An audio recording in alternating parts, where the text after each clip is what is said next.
All right, so I have been a fly on the wall now for a session and also the talk that happened in here as the under-15s get their first look into the international setup. Maybe just starting your own international, your kind of road into coaching actually, because was an injury at the age of 25 that I suppose put you on this road in a sense. But were you always talking about coaching even before that happened? Yeah, so I wasn't at 25. I started coaching at 16. I did my first course at 16. I got the bug for it then. It just happened because my brother was trying to play football. There wasn't a team for him, so I said I'll help out. I got the bug for coaching really young. I'd never quite made any grade playing football. I obviously just played in the AUL and senior kind of thing, but a lot of that was because I was totally focused in football, coaching. I gave up my job. I had a really, really good job and a high salary, and I gave her up to believe it or not, I bought a taxi to work in the evening so I could study and do coaching in the day because it was something I had a passion for. Yeah.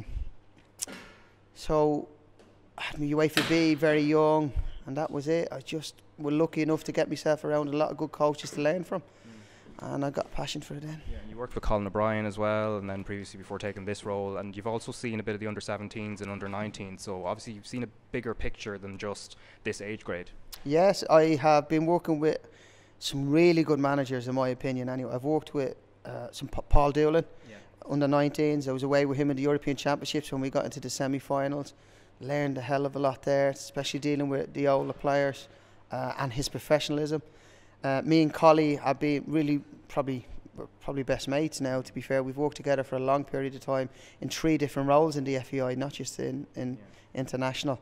I've worked with Liam Buckley. I was assistant manager with him with Pats for a number of years, and you know, you learn bits from everybody, but they're high caliber people who have good values for the game. They play the game the right way, but most of all, between the 3 of them, the thing I took was education, was making sure the players themselves actually made decisions themselves and knew the game themselves. That's what I took most from them. Yeah, which I kind of noticed when you were doing the tactics boards in here. I think it was in the background here earlier, and then also what was applied on the pitch when you actually pulled the boards out again, and then you were kind of just asking them to kind of work out what's the best position to move to.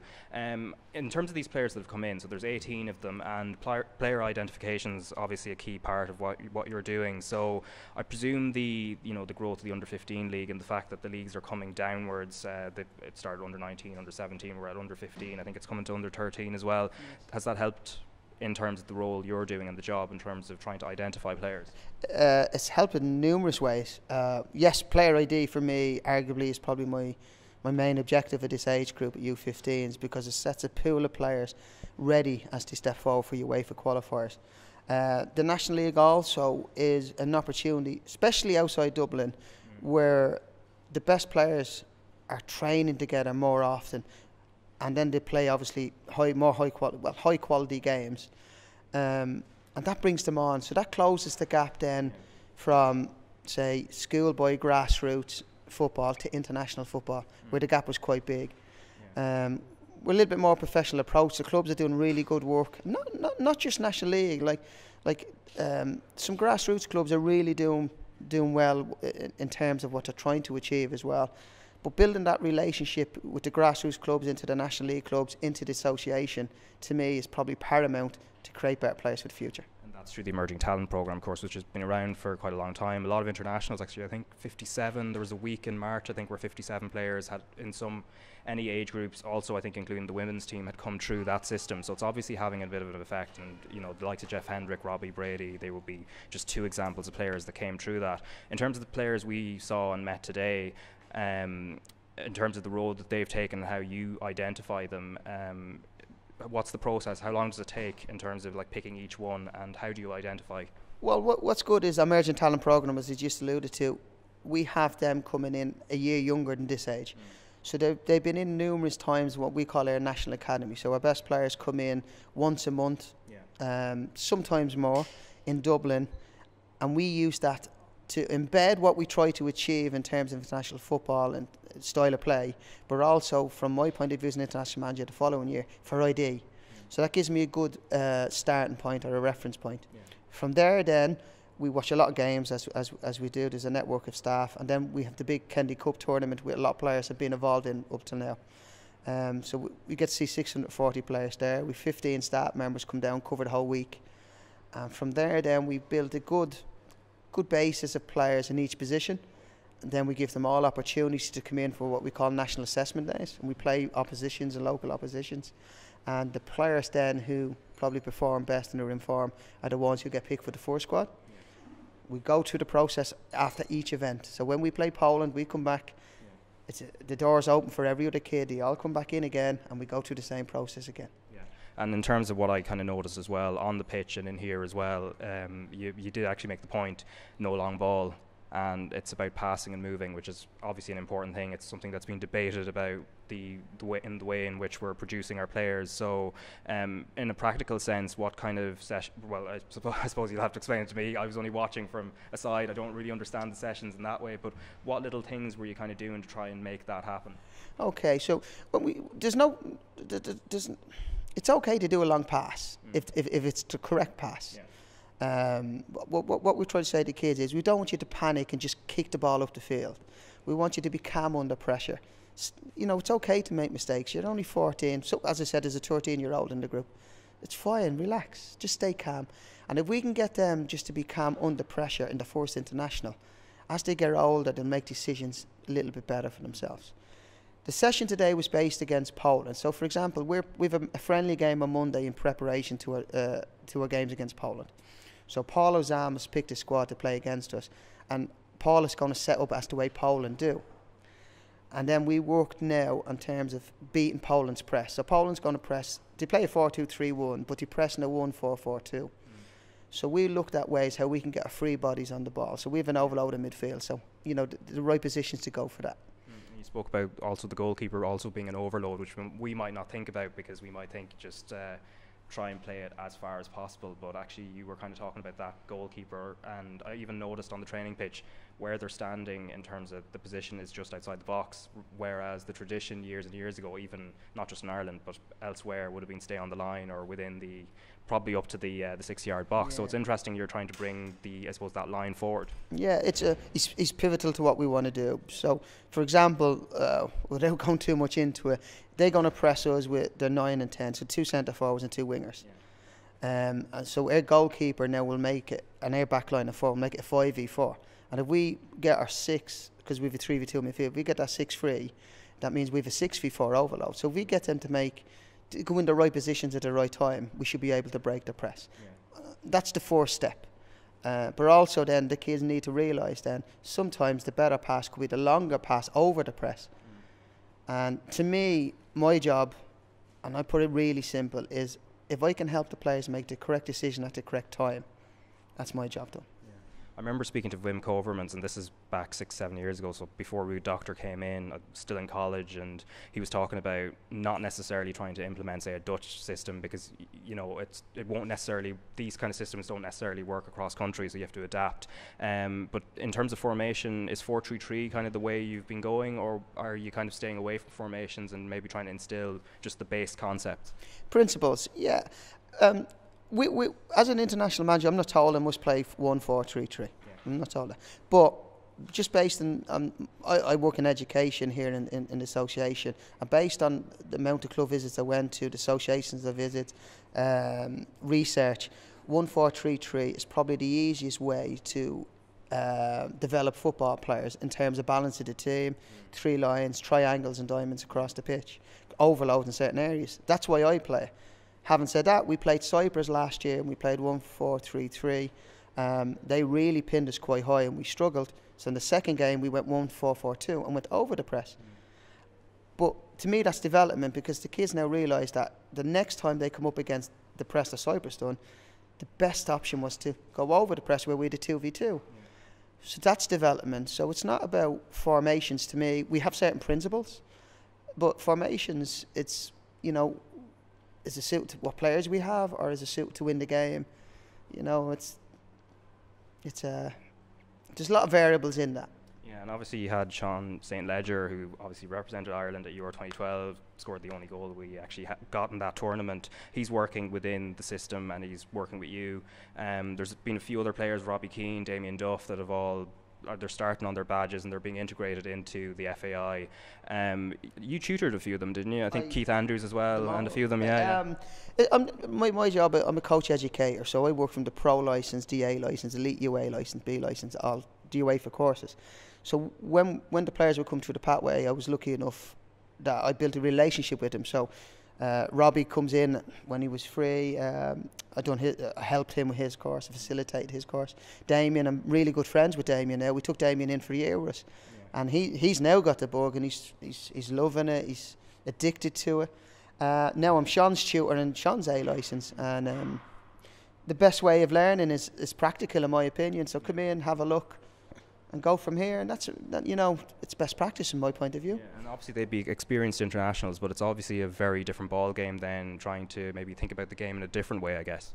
At times you get frustrated because they expect the 14-year-old kids to be able to do what they could do, when they were at their highest level. But it takes time. It does take time. They offer a hell of a lot of good information, experience to the young players. We're going to sit down, we'll have a lot of group chats, and we'll talk about Sean's experiences with the players and what went well for him and how he struggled from knockbacks and how he built his resilience, because he's a lot of injuries obviously, and the players can only learn from that.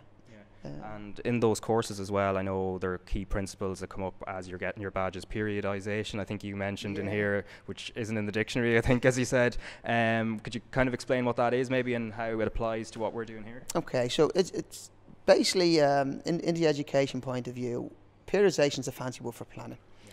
And what we try to do, we try to obviously we talked about training loads, so we try to manage the training load so our players are fresh going into games.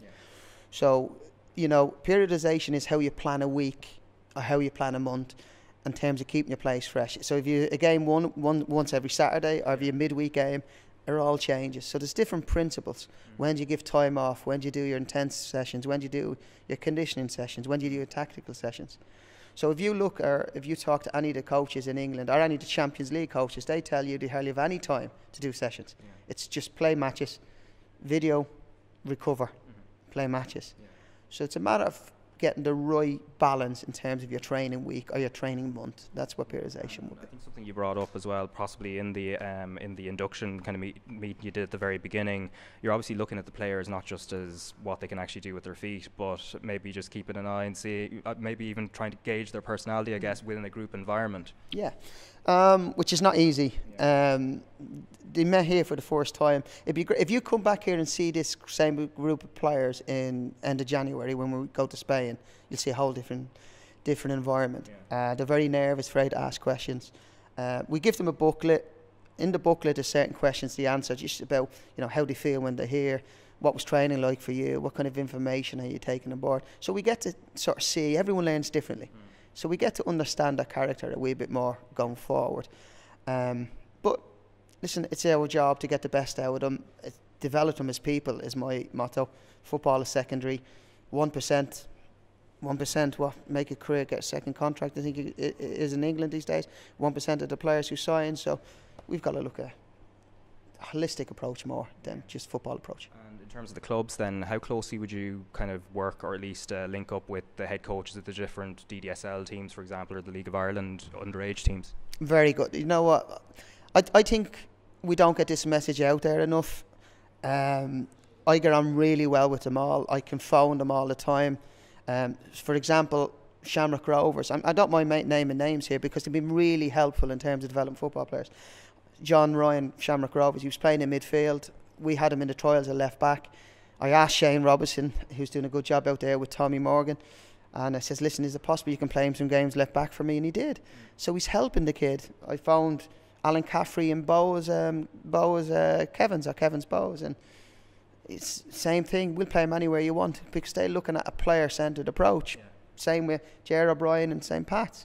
But that's only 3 clubs. They've all been very good. What I think is we need to just be communicating more like we're doing and building those relationships because we're all here just to make the players better. I suppose a final point, obviously, it was brought up in the meeting as well, and I think it's a kind of thing that always happens in Irish football. It's a natural thing. England is on the other side of the water, so naturally clubs will come and scout here, and it's a natural move maybe to go in that direction. In terms of young Irish players, I suppose being outside of our kind of cocoon, maybe there's a better word for it, but is there maybe a worry that when they're under the auspices of another, clubs in another country, that we have less control in terms of the way they can develop, or do you also link up with clubs in England to maybe just check in the way they're developing both on and off the pitch? Probably at this age group, not as much. Yes, we do link in. We've 2 boys, one from Birmingham City and one from Bourton Albion in with us today. But they can't leave till their 16th birthday, so they're all home based here. So don't have as much communication with the English clubs. But I will say is that the players and the parents of the players, yes, England is an option, Scotland's an option. I still think they should look further afield. Like Sir Jack. Actually, on that, that's something I would advocate as well. I remember even sitting in the stands I lived in Spain for a year down in Seville, and just fortunately enough, one of the games I went to, Stevie Finnan was playing right back for Espanyol. Now, injuries meant he didn't get too much game time over there, ended up coming back, I think. But do we have many scouts, or are there many scouts from abroad that come over and, like, outside of, say, England and Scotland, that come over and actually look at our players, or is that something that still needs to be developed? No, there's still scouts, but I think agents now, there's a lot more agents in the game now, especially at younger age than ever. I think that's what the agents, I think, in my opinion, I mean, a lot of them do a good job, but they should be looking further afield. And I was going to say there, alluding to Jack Bourne, when Jack Bourne went over and played in Holland, he was outstanding, and it suited him, the style of play and getting on the ball and playing, and that was probably arguably where he played his best football. And all I'm saying is, if there's a message I'm trying to say to the parents, is look further afield. England is an option, there's no problem with that, but look further afield. There's other opportunities. Yeah. Football is it's a global game. It's a global game. Is there worry maybe in terms of the parents, obviously being further afield than England, where the language is the same, and in some ways like food, etc., won't be too different, and there's at least you can get over quite easily, whether it's by the ferry or a plane or whatever, that maybe that's the main factor that's stopping kids going further afield? It could be. I'm not too sure, if I'm honest. But I would look at where the best opportunity will arise for my son. And if that is Spain, or if it's Holland, Germany, it doesn't matter where. But if they're going to go and they're going to play and they're going to develop, that's where I would try to send them. That's what I would do. What's best. Jason, thanks a million for taking the time. Very welcome. Thank you.